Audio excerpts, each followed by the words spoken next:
बृहस्पति देव की व्रत कथा। एक प्रतापी और दानी राजा राज्य करता था।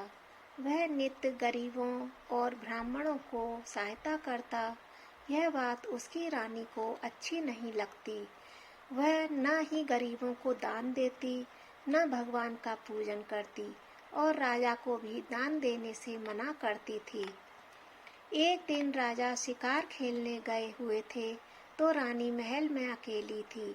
उसी समय बृहस्पति देव साधु भेष बनाकर राजा के महल में भिक्षा लेने के लिए गए और मांगी भिक्षा रानी ने भिक्षा देने से इनकार किया और कहा, हे साधु महाराज, मैं तो दान पुण्य से तंग आ गई हूँ।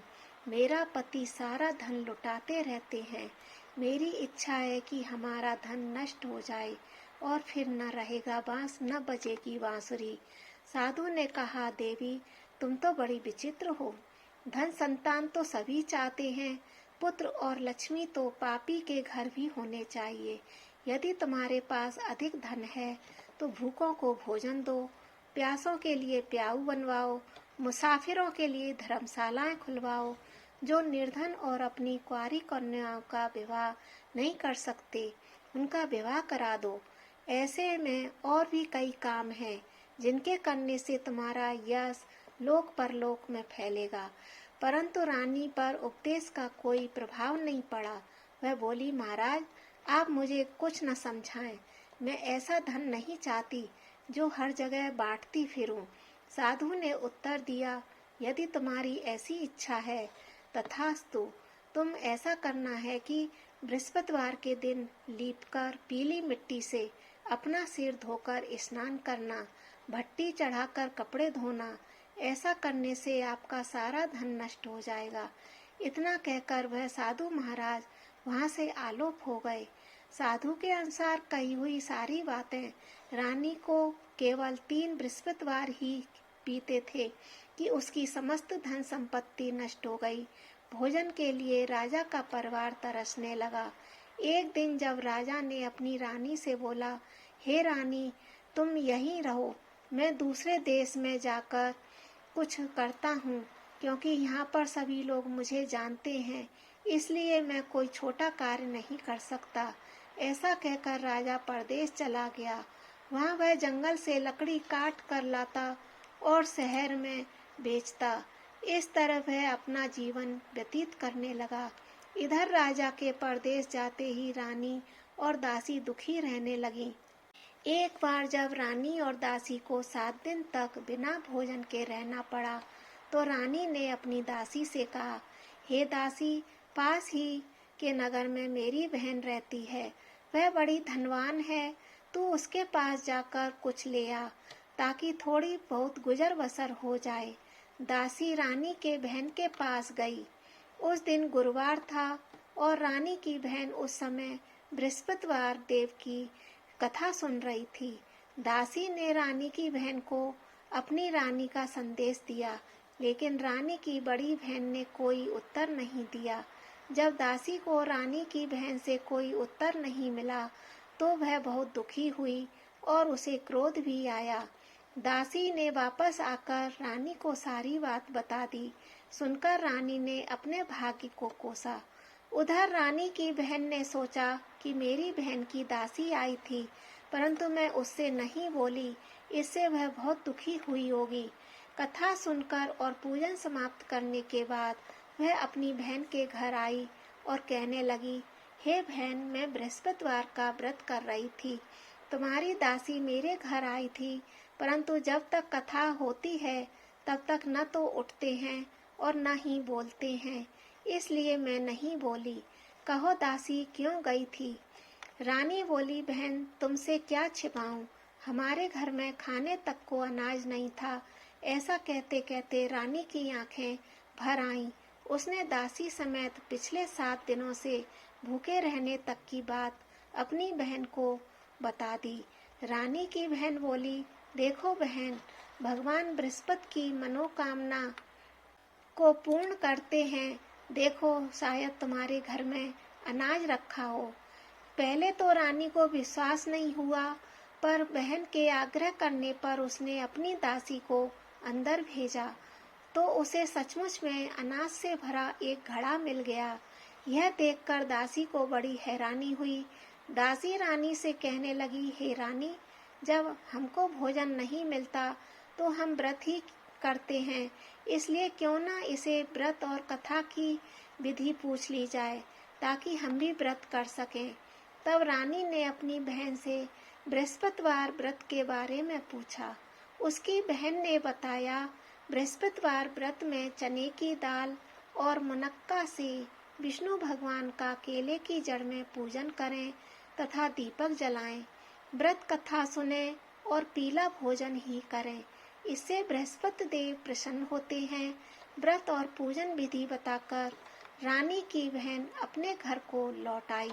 7 दिन के बाद जब गुरुवार आया तो रानी और दासी ने व्रत रखा। घुड़साल में जाकर चना और गुड़ लेकर आई, फिर उससे केले की जड़ तथा विष्णु भगवान का पूजन किया। अब पीला भोजन कहाँ से आए, इस बात को लेकर दोनों बहुत दुखी थे। इसलिए उन्होंने व्रत रखा था, इसलिए बृहस्पति देव ने उनसे प्रसन्न थे।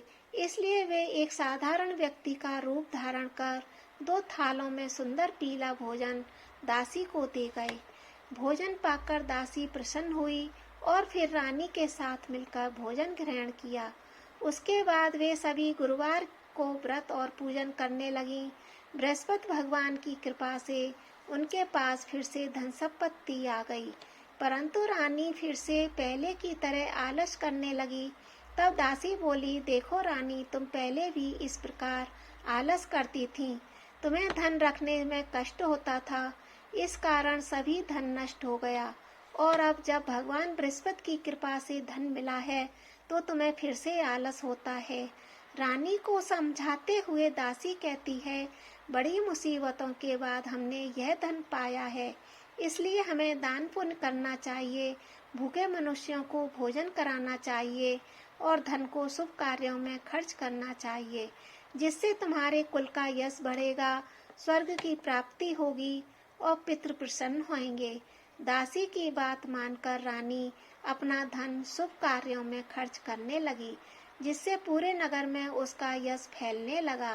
बृहस्पतिवार की कथा के बाद आरती करनी चाहिए और प्रसाद बांटकर उसे ग्रहण करना चाहिए। एक दिन राजा दुखी होकर जंगल में एक पेड़ के नीचे आसन जमा कर बैठ गया। वह अपनी दशा को याद करके व्याकुल होने लगा। बृहस्पतिवार का दिन था। एक दिन उसने देखा कि निर्जन वन में एक साधु प्रकट हुए हैं। वह साधु वेश में स्वयं बृहस्पति देवता थे।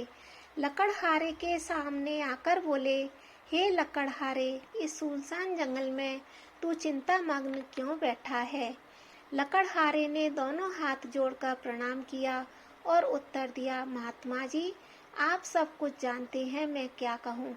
यह कहकर रोने लगा और साधु को अपनी आत्मकथा सुनाई।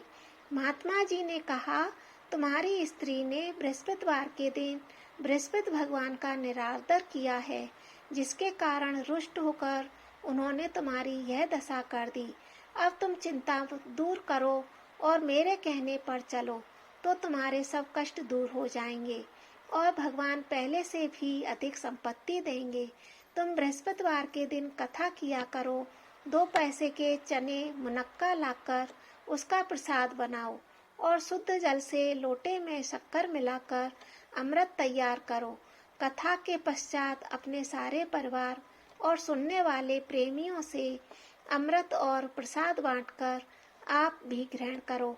ऐसा करने से भगवान तुम्हारी सभी मनोकामनाएं पूरी करेंगे। साधु के ऐसे वचन सुनकर लकड़हारा बोला, हे प्रभु, मुझे लकड़ी बेचकर इतना पैसा नहीं मिलता जिससे भोजन के बाद कुछ बचा सकूं।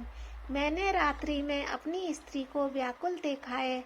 मेरे पास कुछ भी नहीं जिससे मैं उसकी खबर मंगा सकूं। साधु ने कहा, हे लकड़हारे, तुम किसी बात की चिंता मत करो। बृहस्पति के दिन तुम रोजाना की तरह लकड़ियां लेकर शहर जाओ। तुमको रोज से 2 गुना धन प्राप्त होगा, जिससे तुम भली प्रकार भोजन कर लोगे और बृहस्पति देव की पूजा के सामान को भी ला सकोगे। इतना कहकर साधु अंतर्ध्यान हो गए। धीरे धीरे समय व्यतीत होने लगा और फिर वही बृहस्पतिवार का दिन आया। लकड़हारा जंगल से लकड़ी काटकर किसी शहर में बेचने गया। उसे दिन और दिन से अधिक पैसा मिला। राजा ने चना गुड़ आदि लाकर गुरुवार का व्रत किया। उस दिन उसे सभी कलेश दूर हो गए। परंतु जब दोबारा बृहस्पतिवार का दिन आया तो बृहस्पतिवार का व्रत करना भूल गया। इस कारण बृहस्पतिवार भगवान नाराज हो गए। उस दिन उस नगर के राजा ने विशाल यज्ञ का आयोजन किया तथा शहर में यह घोषणा करा दी कि कोई भी मनुष्य अपने घर में भोजन न बनावे, न आग जलावे। समस्त जनता मेरे यहाँ भोजन करने आए। इस आज्ञा को जो मानेगा उसे फांसी की सजा इस आज्ञा को जो नहीं मानेगा उसे फांसी की सजा दी जाएगी। इस तरह की घोषणा संपूर्ण नगर में करवा दी गई। राजा के अनुसार शहर के सभी लोग भोजन करने गए, लेकिन लकड़हारा कुछ देर से पहुंचा। इसलिए राजा उनको अपने साथ घर लेवा लाए और ले जाकर भोजन करा रहे थे। तभी रानी की दृष्टि उस खूंटी पर पड़ी जिस पर उसका हार लटका हुआ था। वह वहां पर दिखाई नहीं दिया। रानी ने निश्चित किया कि मेरा हार इस मनुष्य ने चुराया है। उसी समय सिपाहियों को बुलाकर उसको कारागार में डलवा दिया। जब लकड़हारा कारागार में पड़ गया और बहुत दुखी होकर विचार करने लगा कि ना जाने कौन से पूर्व जन्म के कर्म से मुझे यह दुख प्राप्त हुआ है, उसी साधु को याद करने लगा जो जंगल में मिला था। उसी समय बृहस्पति देव साधु के रूप में प्रकट हुए और उसकी दशा को देखकर कहने लगे, अरे मूर्ख, तूने बृहस्पतिवार की कथा नहीं करी, इस कारण तुझे दुख प्राप्त हुआ है। अब चिंता मत कर। बृहस्पतिवार के दिन कारागार के दरवाजे पर 4 पैसे पड़े मिलेंगे। उनसे तू बृहस्पति देव की पूजा करना, तेरे सभी कष्ट दूर हो जाएंगे। बृहस्पति देव की इस बात को मानकर बृहस्पतिवार के दिन उसे 4 पैसे मिले। लकड़हारे ने कथा कही। उसी रात्रि को बृहस्पति देव ने उस नगर के राजा को स्वप्न में कहा, हे राजा, तुमने जिस व्यक्ति को कारागार में बंद कर दिया वह निर्दोष है। वह राजा है, उसे छोड़ देना। रानी का हार उसी खूंटी पर लटका है। अगर तू ऐसा नहीं करेगा तो मैं तेरे राज्य को नष्ट कर दूंगा।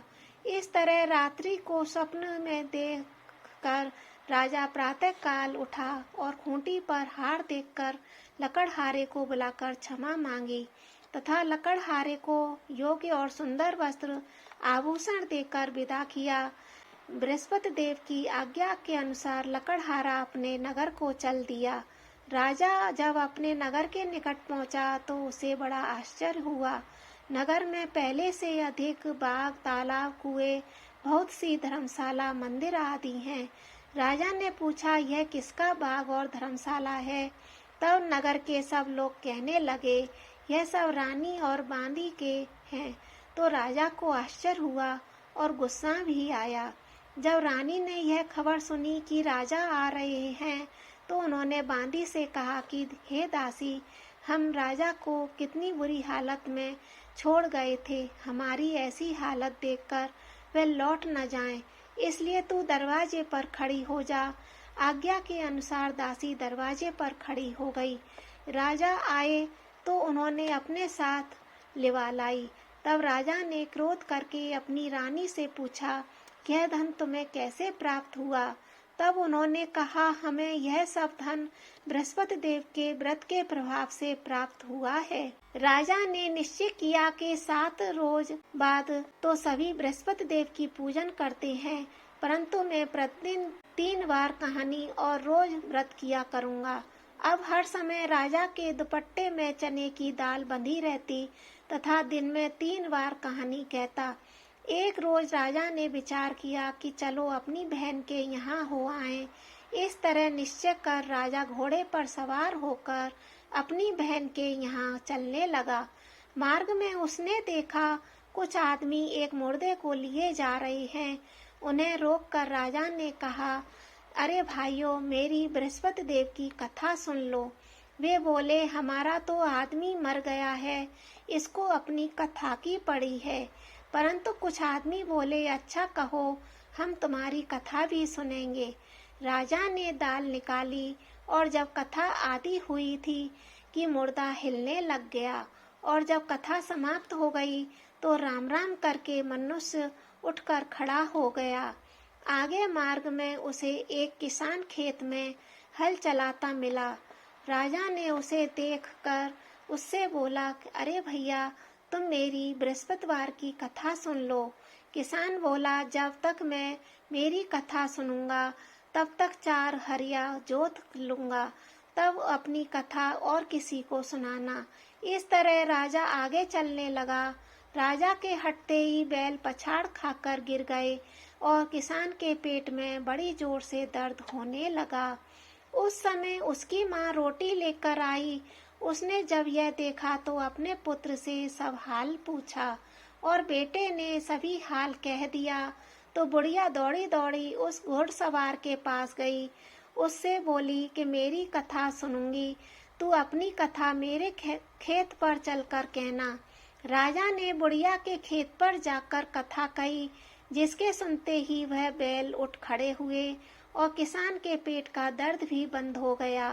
राजा अपनी बहन के घर पहुंचा। बहन ने भाई की खूब मेहमानी की। दूसरे दिन प्रातः काल राजा जगा तो वह देखने लगा कि सब लोग भोजन कर रहे हैं।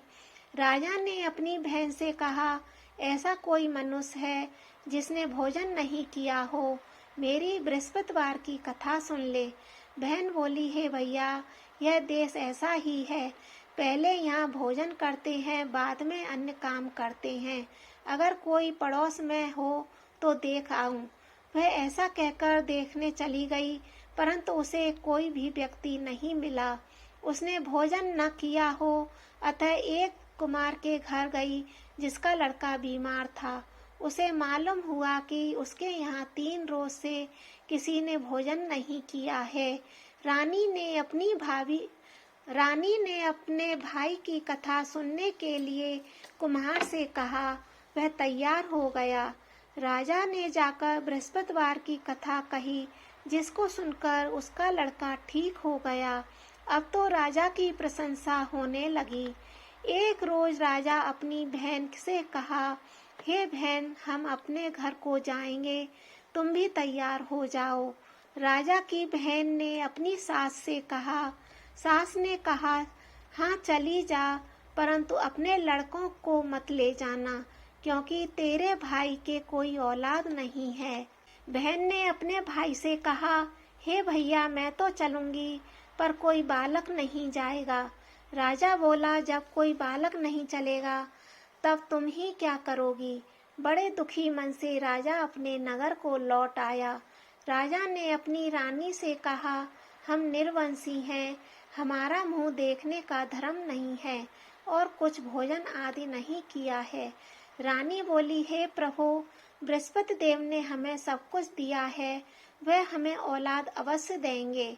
उसी रात को बृहस्पति देव ने राजा से स्वप्न में कहा, हे राजा, उठ, सभी सोच त्याग दे, तेरी रानी गर्भ से है। राजा की यह बात सुनकर बड़ी खुशी हुई। 9वें महीने में उसके गर्भ से एक सुंदर पुत्र पैदा हुआ। तब राजा बोला, हे रानी, स्त्री बिना भोजन के रह सकती है, पर बिना कहे नहीं रह सकती। जब मेरी बहन आवे तुम उससे कुछ कहना मती। रानी ने सुनकर हाँ कर दिया। जब राजा की बहन ने यह शुभ समाचार सुना तो वह बहुत खुश हुई तथा बधाई लेकर अपने भाई के यहाँ आई। तभी रानी ने कहा, घोड़ा चढ़कर तो नहीं आई, गधा चढ़ी आई। राजा की बहन बोली, भाभी, मैं इस प्रकार न कहती तो तुम्हें औलाद कैसे मिलती। बृहस्पति देव ऐसे ही हैं, जैसी जिसके मन में कामनाएं हैं सभी को पूर्ण करते हैं। जो सद्भावना से बृहस्पतिवार का व्रत करता है, पढ़ता है, सुनता है, दूसरों को सुनाता है, बृहस्पति देव उसकी सभी मनोकामना पूर्ण करते हैं। बोलो बृहस्पति देव भगवान की जय। जय बृहस्पति देवा, ओम जय बृहस्पति देवा। छिन छिन भोग लगाऊं, कदली फल मेवा। जय बृहस्पति देवा, जय बृहस्पति देवा। तुम पूर्ण परमात्मा, तुम अंतर्यामी। जगत पिता जगदीश्वर, तुम सबके स्वामी। ओम जय बृहस्पति देवा। चरणामृत निज निर्मल, सब पातक हरता। सकल मनोरथ दायक, कृपा करो भरता। ओम जय बृहस्पति देवा। तन मन धन अर्पण कर, जो जन शरण पड़े। प्रभु प्रकट तब होकर, आकर द्वार खड़े। ओम जय बृहस्पति देवा। दीन दयाल दयानिधि, भक्तन हितकारी। पाप दोष सब हरता, भव बंधन हारी। ओम जय बृहस्पति देवा। सकल मनोरथ दायक, सब संशय हारो। विषय विकार मिटाओ, संतन सुखकारी। ओम जय बृहस्पति देवा। जो कोई आरती तेरी प्रेम सहित गावे। जेठानंद आनंद कर, सो निश्चय पावे। ओम जय बृहस्पति देवा, ओम जय बृहस्पति देवा। स्वामी जय बृहस्पति देवा। बोलो सभी भगवान विष्णु भगवान की जय। बोलो बृहस्पति देव भगवान की जय। वीडियो को लाइक शेयर और कमेंट में जय श्री कृष्णा लिखिए। और आप अगर न्यू हैं तो सब्सक्राइब कर लीजिए और अधिक से अधिक शेयर कीजिए, जिससे सभी भक्तजनों को इसका लाभ मिल सके, जिसमें मैं आगे और न्यू वीडियो आप तक पहुंचा सकूं। अगर तुम नए आए हो तो सब्सक्राइब कीजिए। जय श्री कृष्णा।